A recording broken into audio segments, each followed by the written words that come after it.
Assalamualaikum warahmatullahi wabarakatuh, ayah bunda semua dan guru-guru di Indonesia yang sangat hebat yang saya banggakan, teman-teman sejawat.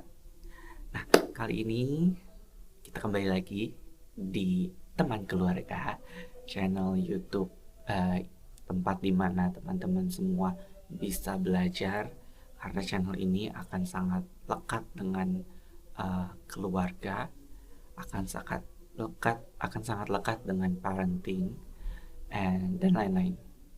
Nah, sesuai yang saya fokuskan pada hari ini, yakni saya mau membahas tentang proses pembacaan. Ini menjadi sangat concern buat saya dalam dalam hal bahasa ini. Karena kan dari 2019 dari 2018 saya sudah menjadi guru di sekolah inklusi, yang dimana saya cukup concern dengan bagaimana cara anak membaca. Yang kita tahu, ayah bunda semua dan guru-guru semua, proses membaca itu banyak sekali metodenya, ya. Ada proses mengeja, ada proses mengenal satu persatu huruf, ada juga proses tanpa mengeja. Nah, hari ini saya akan fokus dalam proses tanpa mengeja. Saya sudah menggunakan metode ini dari 2018, di mana pertama kali saya mengajar anak-anak, terutama TK dan SD, dan juga anak-anak berkebutuhan khusus, dan di mana metode itu adalah metode yang menurut saya cukup efektif untuk mereka belajar untuk mereka masuk dalam proses membaca dan cukup cepat. Nah, namun dari 2018 itu saya menemukan buku bacaan yang masih cenderung belum efektif, ya, dimana buku tersebut belum mencakup beberapa hal, yakni bagaimana cara anak belajar.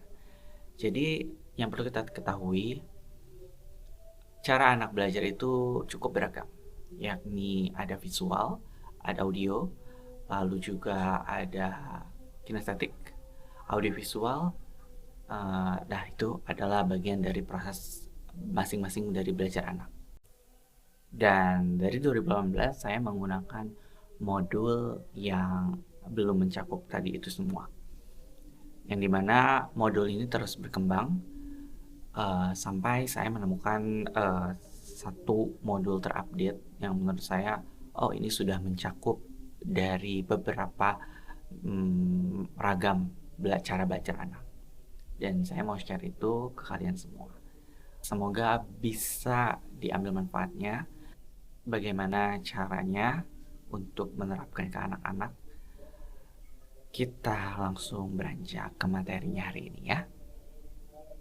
Stay tune terus. Tapi sebelumnya, karena ini YouTube baru, semoga teman-teman semua bisa membantu saya dalam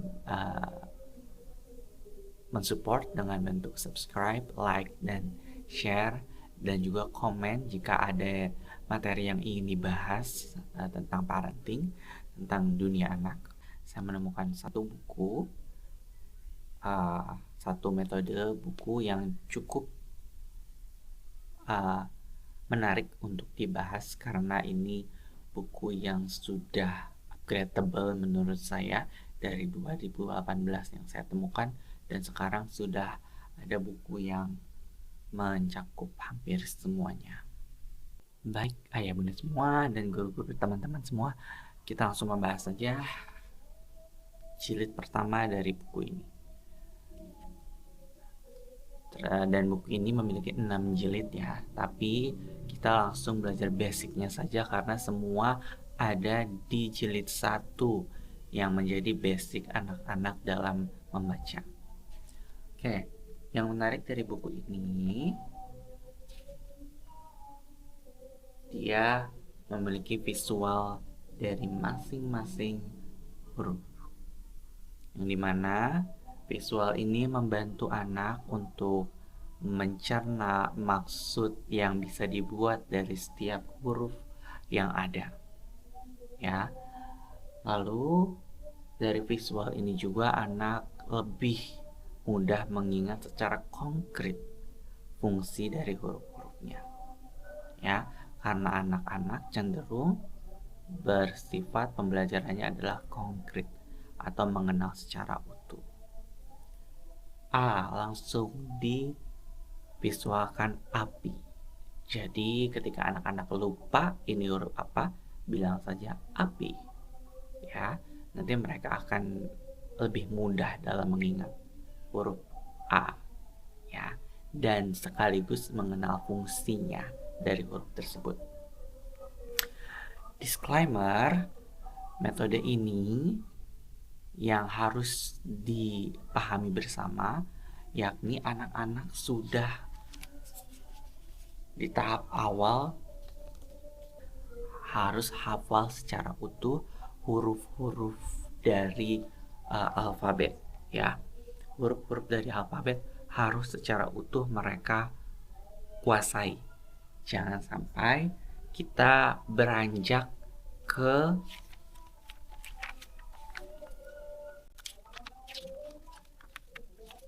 bagian misalkan babi bu bebo, itu anak-anak belum mengenal secara konkret dasar huruf secara keseluruhan, ya. Jadi metode ini dimulai, kuncinya adalah anak-anak sudah mampu mengenal huruf-huruf secara keseluruhan.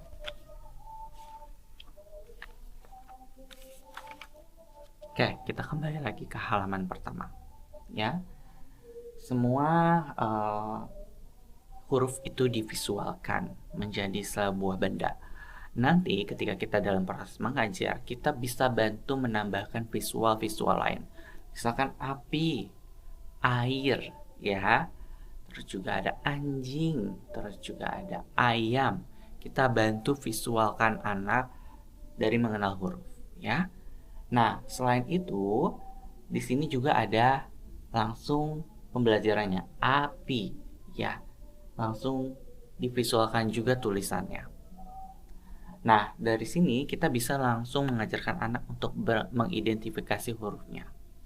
A, hurufnya ada apa aja? A, P, I. Karena apa? Basicnya anak-anak sudah harus mengenal huruf. Jadi kita bantu lagi di sini. Ini prosesnya mungkin agak lama, tapi anak-anak tapi kita harus bisa mengevaluasi, mereview lagi bagaimana kemampuan anak dalam mengenal huruf. Takutnya dia sudah mengenal di sini, tapi ketika di sini dia lupa, di halaman pertama dia lupa. Jadi ini membantu kita untuk kita mengevaluasi lagi, mereview lagi bagaimana kemampuan mereka dalam mengenal setiap huruf. Oke, lanjutnya I, ikan, terus aja iguana, apalagi. Nah, kita bisa sambil enjoy, sambil tebak-tebakan apa saja sih yang terkait dari huruf tersebut, kita lambangkan dengan visual, ya. Nah, ini kita mempelajari huruf vokal terlebih dahulu, A, I, U, E, O, ya. Kita sambil kenalkan anak-anak bahwasanya huruf vokal adalah A, I, U, E, O, ya.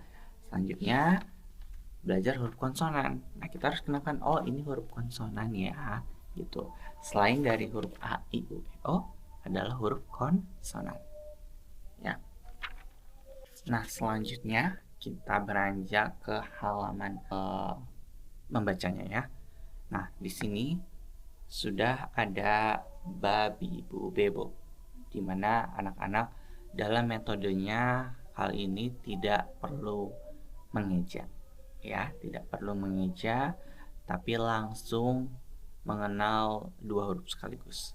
Jadi memang basicnya anak-anak sudah harus mengenal huruf untuk proses mengidentifikasi suara, suara dan visual. Nah, ba, bi, bu, be, bo, langsung anak diperintahkan untuk mengikuti ba, bi, bu, be, bo. Dari hal ini semuanya ke halaman berikutnya akan sama patternnya. Jadi anak-anak akan mengenal pattern, akan mengenal pola dari buku ini dengan baik ketika kita konsisten dalam menerapkan metodenya. Tapi kalau kita tidak konsisten, ini akan cenderung negatif. Nantinya anak-anak itu akan merasa kebingungan, ya, akan merasa kebingungan bagaimana cara mereka menerapkan metode ini dengan tepat.